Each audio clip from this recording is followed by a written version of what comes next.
Hey, I'm Greg. And I'm Billy. And we're the Fuji guys. This is a first look video for our brand new 8000 series cameras. These are the super zoom cameras, and I say 8000 series because there's actually several models that we offer here. The 8200, 8300, 8400, 8500. Basically the difference is between the different models is the zoom ratio. So they range anywhere from a 40 times zoom lens up to a 46 times zoom lens. Okay, so other than that one feature, all of the S8000 series cameras have the same features, functionalities, body, style, size, etc. So we're going to cover them all off with this first look video. So Billy, take it away, give us the first look. Absolutely, and as Greg mentioned, all the models that he mentioned earlier, the controls are basically all the same other than the zoom. So let's take a look at some of the controls on this camera. First off, if we look at the front of this camera, we have obviously the zoom lens. It's this one here in particular is a 40 times zoom lens, but again, as the models change, they do have slightly different variations, again from 40 and on. It is a f2.9 at wide angle, so it's quite fast when shooting in, especially if you're shooting in low light, which is great. And the camera also offers a CMOS sensor, so it's going to be even better for low light. But also that improves, the shooting abilities in terms of autofocus, shot-to-shot time, stuff like that. So that's a huge improvement. Looking at the front of the camera on the left-hand side, we still have the AF assist lamp, and that helps the camera to focus in low light situation. It shoots a low beam out and allows the camera to focus easier on that. Then you have this sort of grip. This is a standard S series style camera, like a DSLR. It has that nice steady grip to it, and the lens is out like that, so it allows for a better hold. Okay, on the side, kind of front side of the camera still, you have the zoom control. That's one of the zoom controls. This camera offers two, one on the lens and one near the shutter release, which I'll point out a little later. And again, pushing up or down allows you to zoom in, zoom out. You have a pop-up flash button. You pop that open, and the flash, of course, is built into the camera. You can suppress the flash by just closing it. And of course, you have an area here to attach your neck strap, or one of the neck straps side. On the opposite side, you have, again, the other area to attach your neck strap. You have a little connector cover here that allows you to connect an HDMI cable, which is optional, as well as the USB cable if you plan to download images off the camera via the computer connected to USB.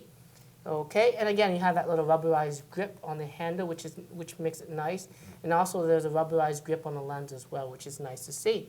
On the bottom of this camera, you have the speakers. You have the tripod mount, and of course you got the battery door cover. And as you open that up, it gives access to 4 AA batteries, and it comes just with alkaline batteries. But we highly recommend you buy a set of rechargeable nickel metal hydride batteries. And of course, this is also where the memory card goes in right there. Just closing that. Now, looking at the top of this camera, again we have now the left and right stereo microphone. The camera offers full HD video with stereo recording, and that's where the mic input comes from there. You have the mode dial, and it allows you to toggle between the various shooting modes, including the SR Auto, which is basically an automatic mode. It adjusts between different lighting situations and the different type of scenes, where there's a subject, where you're at the beach or whatnot.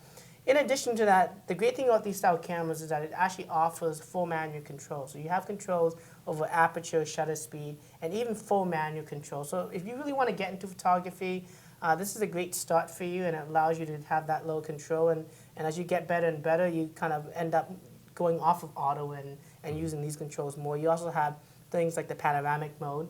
And again, we'll have another video called the Top Features video on this camera that goes through some of these key modes and shows you exactly how to use each function.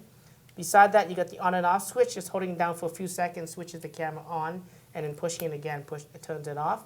You have the exposure compensation button here, which is a plus and minus.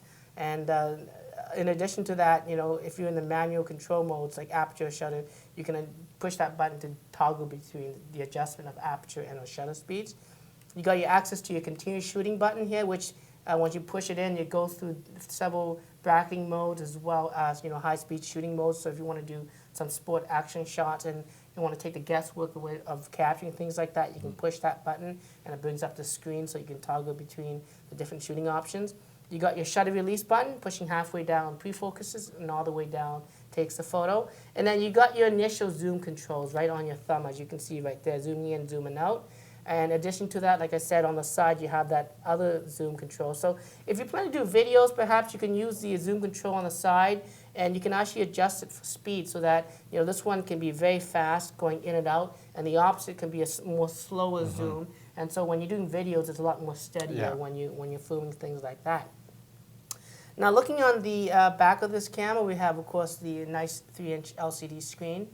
Just above that, you also have the electronic viewfinder, and we're finding more and more cameras in this style starting to have that disappear. And I like having one of these things because not only it's great for bright sunlight, but when you actually hold the camera and it's up to your eye level, it's a lot more steadier.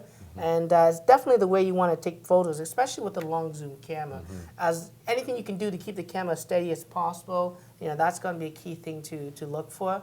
Beside it is a diopter adjustment that allows you to adjust, the different varying levels of diopter adjustment for, eyeglass wearers if you want to be comfortable just wearing your eyeglasses and using that.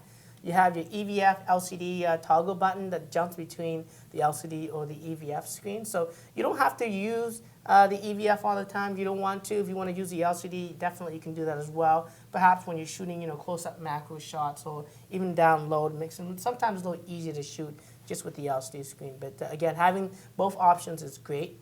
You got your one-stop, basically full HD video recording button. It starts a video and it stops a video, which is great to have. You have your playback button on the back of the camera here, and if the camera's completely off and you just want to look at your images, you can hold the button down for a few seconds and it'll bring up the camera without actually fully turning on the camera's zoom mechanism. You have this little dial here that rotates, and that allows you to adjust some of the camera settings. In playback mode, you can toggle between different images just by rotating. In manual control modes, it allows you to adjust things like shutter speeds and aperture. But in addition to that, it's our conventional directional pad that allows you to navigate through the different menu systems. You got the menu OK button, basically is the enter button on the camera to confirm a selection.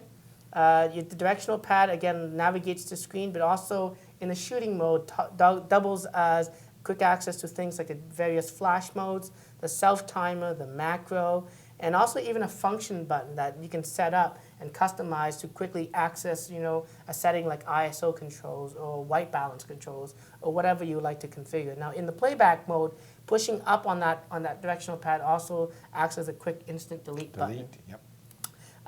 Just the last button is the display back button. In the shooting mode, you can toggle between the different display screens, including having information on the screen, having grid lines available. It helps you frame the shot, or just having completely nothing in your wish. So you have a nice clear image of what you're trying to frame. And again, that's just a quick run around the brand new S8000 series of cameras. Right, and this is the first look. And of course, as Billy mentioned, there's going to be a more advanced feature video that will show you how to use some of these great things like panorama and what have you. So don't forget to subscribe to our YouTube channel. We've got all kinds of these great helpful videos for you, and follow Billy on Twitter. And until next video, I'm Greg. And I'm Billy. And we're the Fuji guys.